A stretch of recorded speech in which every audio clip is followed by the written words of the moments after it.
Halo sobat semua, jumpa lagi dengan Denbagose Channel. Bagaimana kabar sobat semua? Sebelum kita mulai cerita ini, ayo silakan subscribe, like, komen, share dan nyalakan loncengnya untuk mendapatkan notifikasi terbaru ketika Mimin upload videonya. Bab 1297 mengusir pergi. Buruan, berlutut dan makan kotoran, hahaha, aku benar-benar ingin melihat sekarang, seperti apa rasanya saat kamu makan kotoran.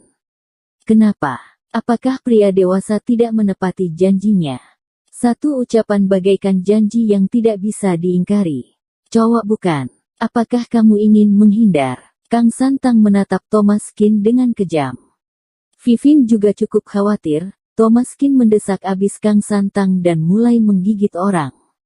Hartanto Lin memandang Ernie.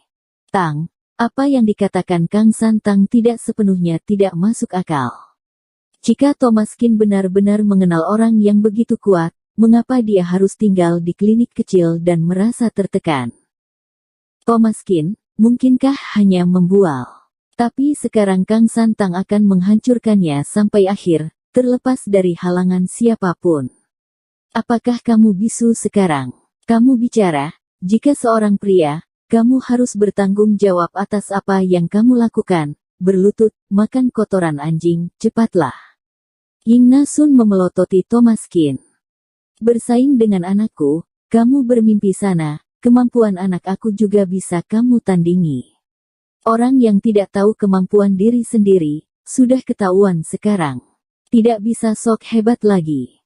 Jika tahu begini hasilnya, mengapa harus bersikap seperti tadi? Tetapi tidak ada gunanya sekarang, kamu harus cepat-cepat minta maaf pada anakku. Adik ipar kedua kalian juga sudah melihatnya, tidak boleh mengingkari janji, kan?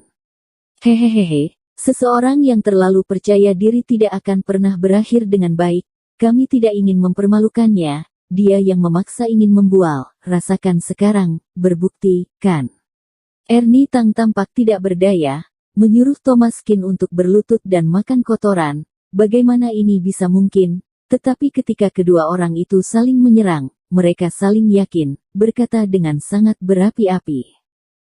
Thomas, kenapa kamu tidak mengakui kesalahan pada sepupumu? Ernie Tang memandang Thomaskin. Tapi Thomaskin tetap acuh tak acuh. Apa kamu sekarang mulai mengingkari sekarang? Benar-benar tidak berguna, artinya pecundang, tahu. Sulit untuk mencapai hal besar seumur hidup. Kata-kata yang diucapkan harus dilakukan dan perbuatan harus tegas. Jika itu aku akan berlutut untuk makan kotoran. Sambil membusungkan dada, Kang Santang berbicara secara sombong, sengaja menggunakan metode agresif untuk memaksa Thomaskin tunduk. Kamu hanya perlu mengatakan apakah kamu berlutut atau tidak. Sebelum Kang Santang selesai berbicara, teleponnya berdering. Melihat lebih dekat, ternyata orang yang bertanggung jawab atas kota Donghai, Tal Fu Wang. Itu pasti kenaikan pangkat dan gaji aku selama tahun baru. Aku minum dengan pemimpin 2 hari lalu. Kang Santang dengan yakin menepuk dadanya. Hei, Tuan Wang, ada apa Anda mencariku? Brengsek, sialan. Kang Santang, kamu segera keluar dari sini, kami Dongfeng Logistik tidak mampu menampung Buddha sebesarmu, keluar secepat mungkin, sejauh yang kamu bisa. Setelah Tal Fu Wang menerima panggilan tersebut, dia mengumpat pada Kang Santang. Kang Santang langsung tertegun. Apa salahku? Apa yang terjadi padaku? Kapan aku membuat pemimpin kesal? Presiden Wang, ada apa dengan aku? Apa kesalahanku? Katakan padaku. Jika aku tidak bijaksana, beritahu aku, tolong jangan pecat aku, Presiden Wang, tolong, katamu akan melatih aku adalah kandidat cadangan perusahaan. Kang Santang berkata dengan suara menangis, ini adalah pekerjaan yang sudah lama diperjuangkannya, dan dia dilatih sebagai kader cadangan oleh perusahaan. Bagaimana bisa berubah pikiran sekarang? Kang Santang tidak dapat menerimanya. Jantungnya berdetak terus-menerus, wajahnya pucat dan tidak berdarah. Dia tidak habis pikir, mengapa? Kade cadangan sialan kamu, pergi, perusahaan tidak punya tempat untukmu, kemana kamu ingin pergi? jangan biarkan aku melihatmu, pergi. Buk. Talfu Wang menutup telepon, Kang Santang tertegun, seluruh tubuh gemetar, wajahnya pucat, apa yang terjadi? Aku menganggur. Apakah ini telah disingkirkan oleh perusahaan? Mustahil. Ini tidak mungkin. Pada saat ini, Kang Santang melakukan beberapa panggilan berturut-turut ke Talfu Wang, dan pihak lain langsung memblokirnya. Hati Kang Santang yang gemetar dan tangan yang bersemangat benar-benar terpana. Seolah-olah sedang bermimpi, dia adalah kandidat cadangan perusahaan, dan langsung dipecat begitu saja. Ini tidak mungkin, pasti ada kesalahpahaman dalam hal ini. Ada apa, nak? Ying Nasun memandang putranya dengan bingung, sepertinya wajah putranya tidak baik, dan telepon barusan pasti dari pemimpin putranya. Apakah ini benar-benar akan memecat putranya? Hartanto Lin dan Ernie Tang saling memandang, agak sulit dipercaya. Apakah ini benar-benar karena Thomas Qin? Salah satu panggilannya langsung menyebabkan Kang Santang dipecat. Ini terlalu kuat, bukan?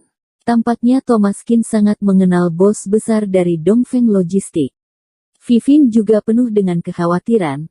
Ternyata Thomas Qin sangat baik bahkan sampai mengenal bos besar Dongfeng Logistics. Dia benar-benar meremehkannya sebelumnya. Aku dipecat, Bu. Aku sudah selesai. Aku menganggur. Lolita pasti tidak menginginkanku lagi. Oh. Kang Santang duduk di tanah, matanya sayu dan kusam. Presiden Wang langsung menghukum mati dirinya. Dia sama sekali tidak diberi kesempatan untuk menjelaskan. Kader cadangan langsung diusir oleh perusahaan. Sedih sekali, kan? Detik terakhir masih sangat energik. Kang Santang menginjak Thomas Qin di bawah kakinya, dan sekarang dia telah menjadi gelandangan, mana bisa masuk akal. Bagaimana ini mungkin? Kamu bukankan kandidat cadangan perusahaan, bagaimana kamu bisa dikeluarkan begitu saja? Pupil Ying Nasun menegang. Setelah bertahun-tahun berusaha keras untuk membina Kang Santang hingga dewasa, dia akhirnya memasuki perusahaan besar yang cukup baik. Mengapa dia tiba-tiba dikeluarkan sekarang? La pemimpin kami secara pribadi menelepon dan berkata, tidak ada yang palsu. Kang Santang berkata dengan putus asa. Lalu kamu, Thomas Qin, itu pasti karena kamu. Kenapa kamu begitu jahat? Kamu sengaja menelepon agar anakku dipecat, kan? Mengapa hatimu begitu kejam? Apa kamu masih manusia? Kamu sepupu Kang San, bagaimana kamu bisa melakukan hal brengsek seperti itu? Ying Nasun memandang Thomas Qin dengan mata yang kejam. Pasti panggilan Thomas Qin yang memberikan dampak. Putranya benar-benar dipecat, semua karena Thomas Qin. Orang sepertimu cemburu pada Kang San kami. Kamu tidak mampu lalu melakukan trik di belakang. Apa kamu masih manusia? Adik kedua, lihat, bajingan kecil ini keterlaluan, bukankah dia membunuhku? Kang San kami telah dikeluarkan dari pekerjaannya, dan sekarang dia telah dipecat. Sekarang kamu senang, kan? Ya, aku senang sekarang. Thomas Qin tertawa. Ying Nasun tidak sabar ingin mencekik dia, hampir ingin langsung mengusir Thomas Qin. Kamu masih tahu malu tidak? Thomas Qin. Ying Nasun menangis dan berkata dengan sedih. Ini yang kamu katakan sebelumnya. Kamu dan anakmu memintaku berulang kali untuk menelepon dan memintaku untuk memecat anakmu. Sekarang aku yang melakukannya, bukankah kamu seharusnya bahagia? Saat ini, bukankah kamu harus berterima kasih padaku? Kenapa menangis? Ini hal yang baik, bukankah seharusnya kamu merayakannya dengan petasan? Wajah Thomas Qin tenang, seolah urusan ini tidak ada hubungan dengan dirinya dan bersikap arogan. Bukankah kamu berbicara omong kosong? Aku bercanda. Siapa tahu kamu benar-benar melakukan itu. Kamu terlalu jahat, kan? Thomas Qin, dia sepupumu, kamu melakukan ini, tidak takut disambar guntur, ya. Kamu benar-benar tidak punya hati nurani. Ying Nasun melolong.